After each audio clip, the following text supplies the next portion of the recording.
Assalamualaikum warahmatullahi wabarakatuh.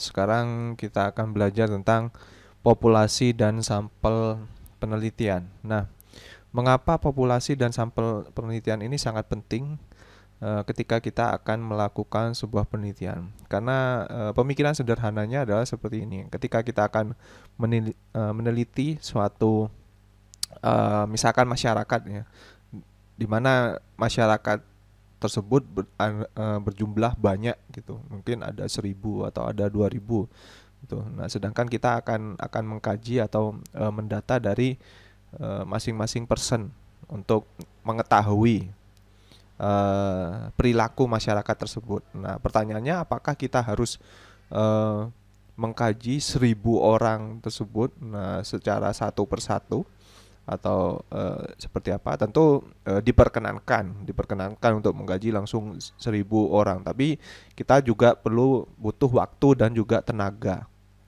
Nah, ternyata ada cara yang lebih efektif dan hasil dari eh, penelitian itu ketika kita sudah melakukan terhadap 1.000 orang dengan hanya beberapa orang. Nah, ternyata hasilnya sama, nah, atau kurang lebih sama gitu, dan valid gitu.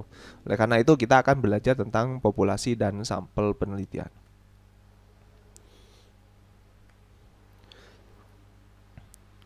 Nah, seperti yang tadi singkat saya sampaikan, populasi target sangat besar.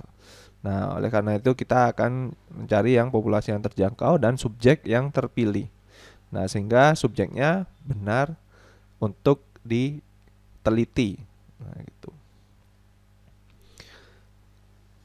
Pengertiannya yang pertama, populasi adalah sejumlah besar subjek yang mempunyai karakteristik tertentu, manusia, hewan, data lab, dan yang lain sebagainya.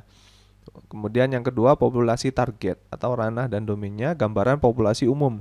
Dalam penelitian klinis dibatasi oleh karakteristik klinis, karakteristik demografis, dan subjek. Contoh, ibu hamil trimester ketiga. Yang ketiga juga populasi terjangkau, bagian dari populasi target yang bisa dijangkau peneliti yang dibatasi tempat dan waktu. Misalkan contoh, ibu hamil trimester 3 di Kecamatan Jenggawa gitu.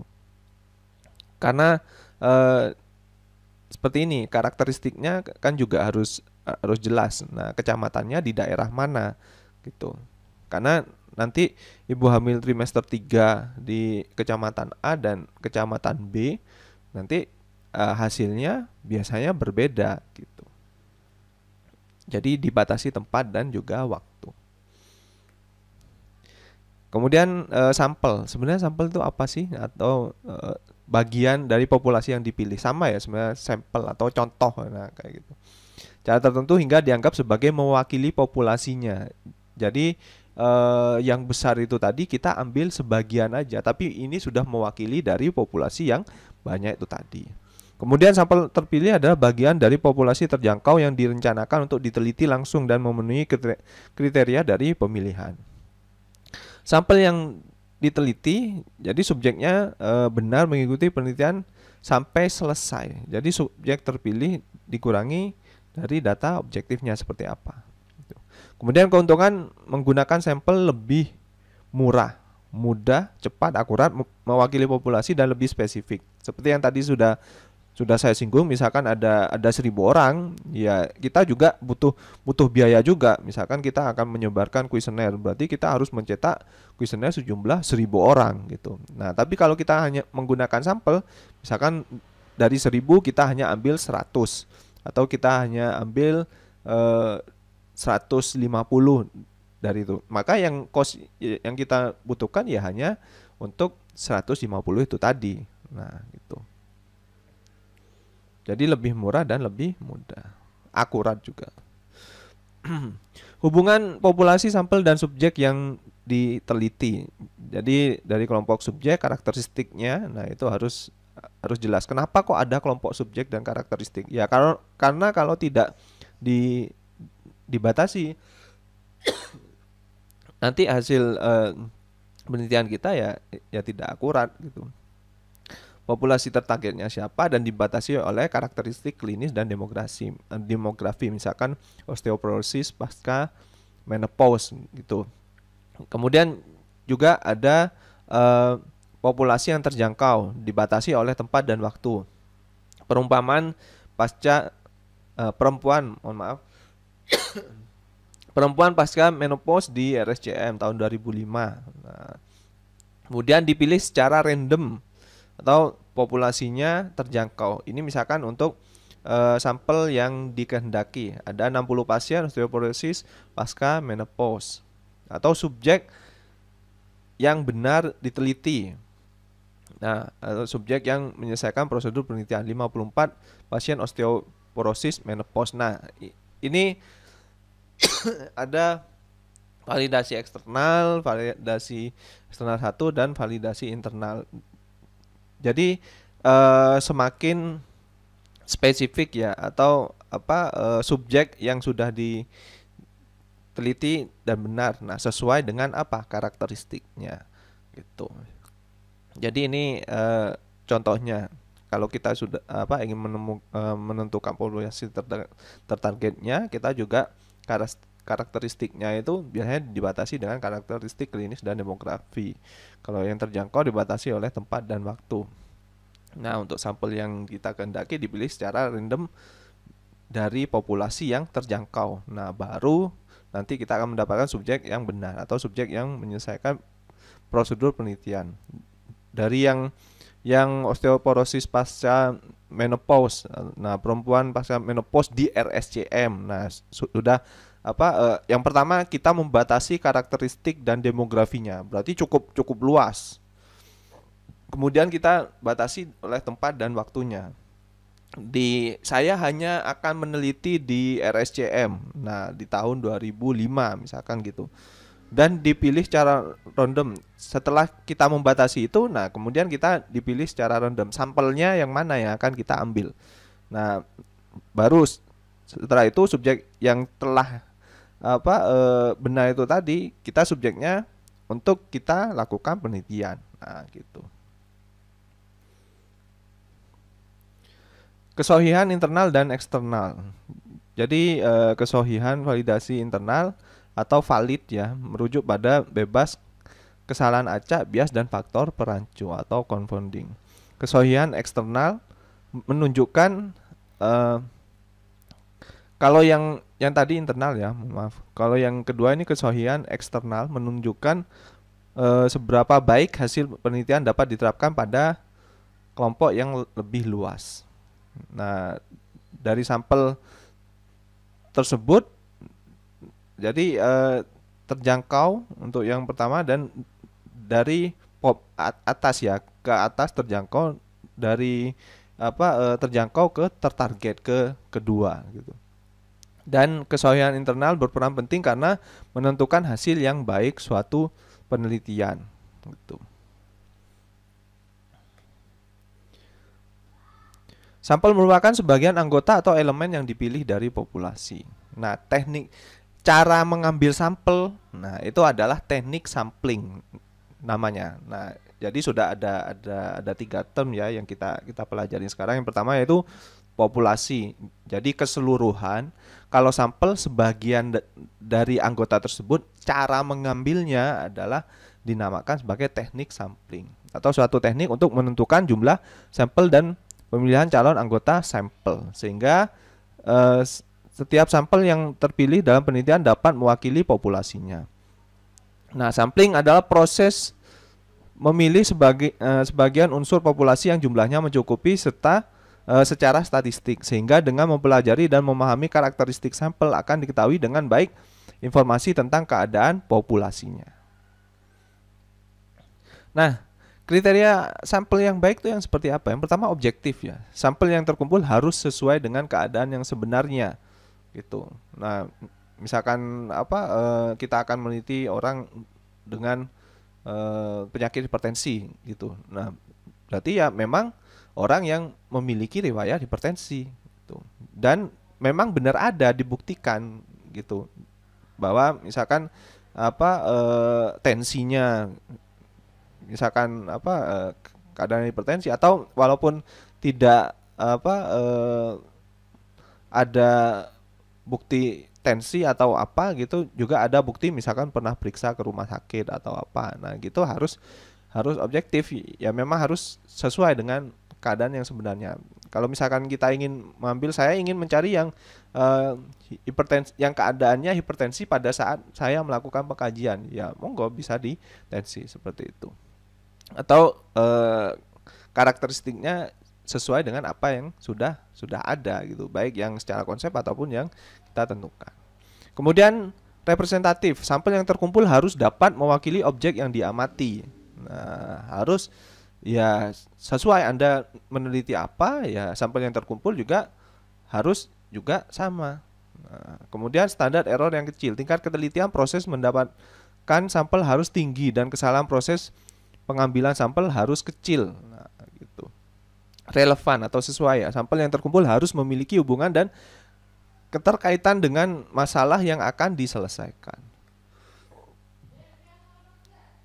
Cara pengambilan atau memilih sampel. Nah, ini yang secara umum dan akan Anda pakai nanti ketika Anda akan melakukan penelitian. Yang pertama yaitu probability sampling atau berdasarkan peluang. Setiap subjek dalam populasi terjangkau memiliki kesempatan yang sama untuk terpilih atau dipilih. Nah, yang selanjutnya yaitu non probability sampling atau berdasarkan bukan peluang. Pemilihan anggota sampel tanpa memperhitungkan nilai peluang atau kemungkinan terpilihnya setiap anggota populasi. Nah, kita bahas tentang probability sampling ya. Macam-macamnya di sini ada yang dinamakan simple random sampling, stratified random sampling, cluster sampling, dan systematic sampling. Nah, apa itu simple random sampling atau penarikan sampel acak secara sederhana. Nah, akan simple ya. Setiap responden memiliki kemungkinan yang sama untuk dapat terpilih menjadi sampel. Dapat digunakan apabila populasi yang diamati memiliki sifat homogen, sama atau hampir sama satu sama lain karakteristiknya. Metode ini dapat dilakukan melalui pertama yang umum ya, penarikan undian, atau seperti arisan gitu. Kemudian penarikan melalui tabel bilangan acak atau dengan cara ordinal atau sistematis.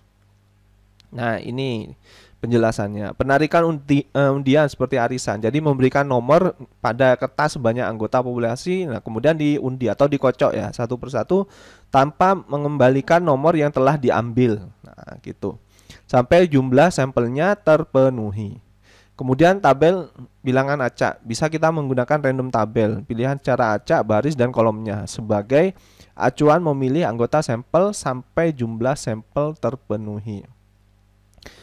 Yang ketiga yaitu cara sistematis, proses pemilihan sampel dengan sistematika tertentu. Misalkan untuk memilih 20 sampai 20 sampel dari 100 populasi dapat ditentukan semua anggota dengan nomor kelipatan 5. Nah, sudah langsung kita ambil mulai dari 5, 10, 15, nah sampai kelipatan yang terakhir, atau diambil respon dengan nomor urut ganjil saja. Nah, itu bisa kita menggunakan itu. Nah, apa kelebihan dan kelemahan simple random sampling? Yang pertama, kelebihannya yaitu prosedur pemilihan sampelnya mudah dilakukan dan tidak memerlukan proses pengolahan sampel yang rumit. Kelemahannya adalah ya memerlukan biaya cukup banyak, waktu pengamatan tergolong lama, memungkinkan munculnya sampling error yang tinggi. Jadi peneliti harus membuat kerangka sampel terlebih dahulu, semua unit sampling yang harus diamati ya, mulai mengurutkan dulu atau mulai membuat kertas undian dan sebagainya. Pada populasi yang sangat besar dan luas, metode ini jarang sekali digunakan. Nah, karena kan banyak, terus Anda harus mengurutkan, misalkan Anda harus membuat undian. Kalau misalkan 100 mungkin masih memungkinkan, tapi kalau 1000 atau 2000, nah itu nanti akan menyulitkan sehingga memunculkan sampling error yang tinggi karena meleset perhitungan. Misalkan Anda menggunakan perhitungan yang tadi, maka semuanya akan geser semua. Nah, jadi akan menyebabkan error. Kemudian stratified random sampling. Nah, stratified random sampling adalah pemilihan berdasarkan strata atau sampel yang dipilih secara acak untuk setiap strata, kemudian hasilnya digabung menjadi satu sampel yang terbebas dari setiap strata. Metode ini baik digunakan pada kondisi variabel yang teliti, cukup heterogen. Misalkan seperti jenis kelamin, umur, ras, jenis pekerjaan, kondisi sosial ekonomi, status gizi, dan tempat penelitian. Kelebihannya yaitu mudah untuk melakukan pengambilan sampel. Proses pemilihan responden lebih fleksibel. Kelemahannya, frekuensi munculnya bias cukup tinggi. Nah, proses pemilihan responden memerlukan biaya yang besar.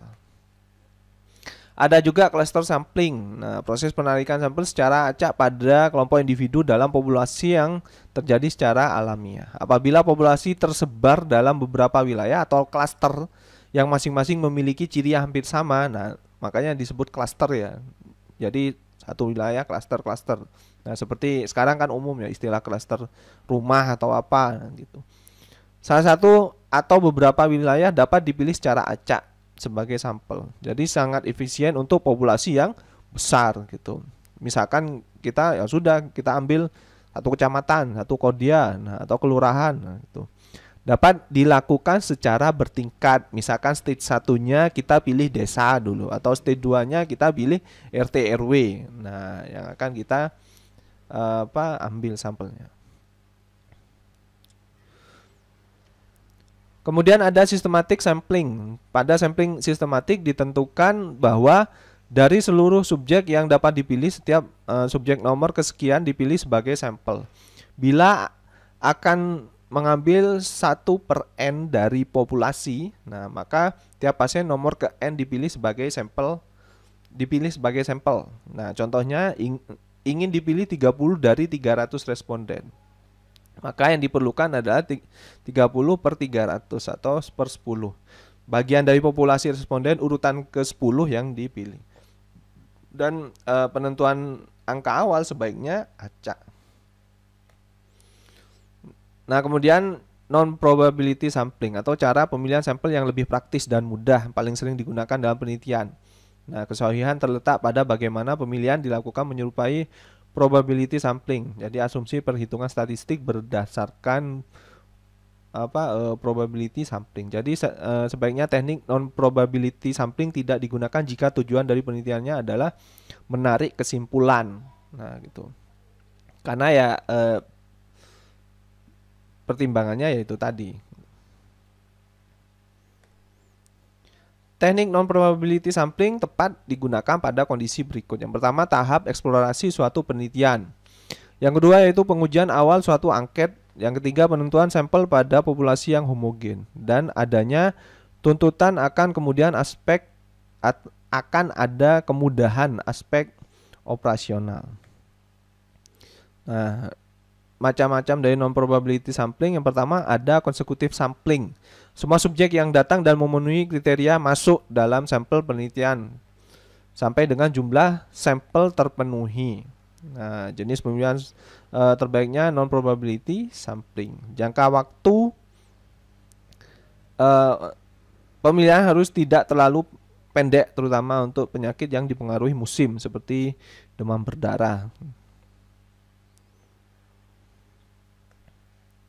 Ada yang convenient sampling, cara termudah untuk menarik sampel tapi terlemah karena diambil tanpa sistematika tertentu dan memperhatikan waktu sehingga jarang dianggap mewakili populasi yang terjangkau, apalagi tertarget. Sering digunakan pada tahap eksplorasi, sering menghasilkan data bias.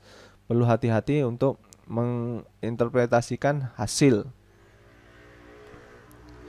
Judgmental sampling, nah memilih responden atau sampel berdasarkan pertimbangan subjektif. Misalkan siapa expert sampling atau sampling berdasarkan pendapat ahli, ya. Purposive sampling, sampling berdasarkan subjektivitas peneliti. Nah, peneliti sudah yang memilih itu. Nah, unsur subjektivitasnya berarti dipengaruhi oleh apa ya, referensi dari yang peneliti dapatkan kayak gitu. Nah, ini yang umum dipakai oleh peneliti pemula ya. Kemudian contoh, misalkan pendapat ibu-ibu tentang ASI dan formula. Peneliti akan memilih ibu-ibu yang pernah memberikan ASI dan formula dan ibu yang berpendidikan cukup sehingga hasilnya akurat. Nah, kita yang langsung menentukan itu. Nah, judgment sampling dianjurkan digunakan bila ukuran sampelnya sangat kecil. kurang dari 20.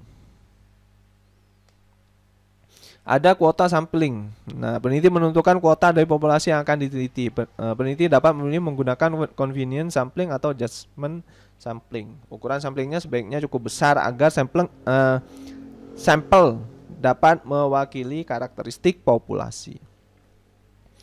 Nah, ini ada juga snowball. Nah, cocok digunakan apabila populasinya memiliki spesifikasi tertentu. Teknik pengambilan sampelnya bertahap.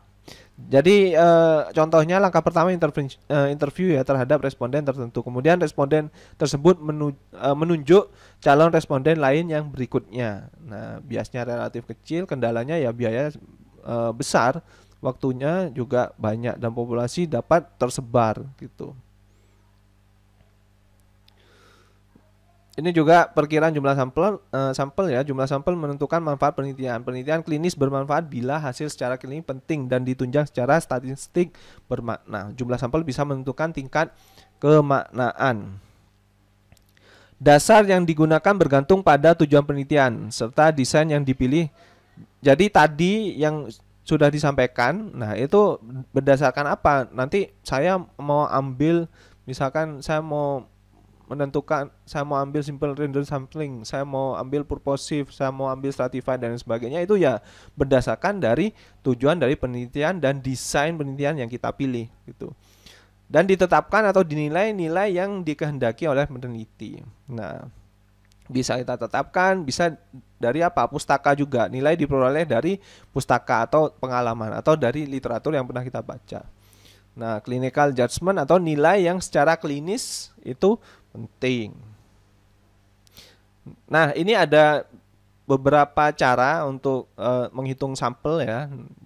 Jadi ini ada cara menghitung sampel data numerik berdasarkan rumus dan sudah disertakan contohnya. Nah, nanti Anda bisa sambil belajar dan juga mencoba untuk mencoba besaran rumus dan juga contoh-contohnya ini di PowerPoint yang sudah saya share. Tuh. Jadi tinggal memasukkan ke rumus saja. Jadi mungkin itu saja dari saya, kurang lebihnya mohon maaf. Assalamualaikum warahmatullahi wabarakatuh.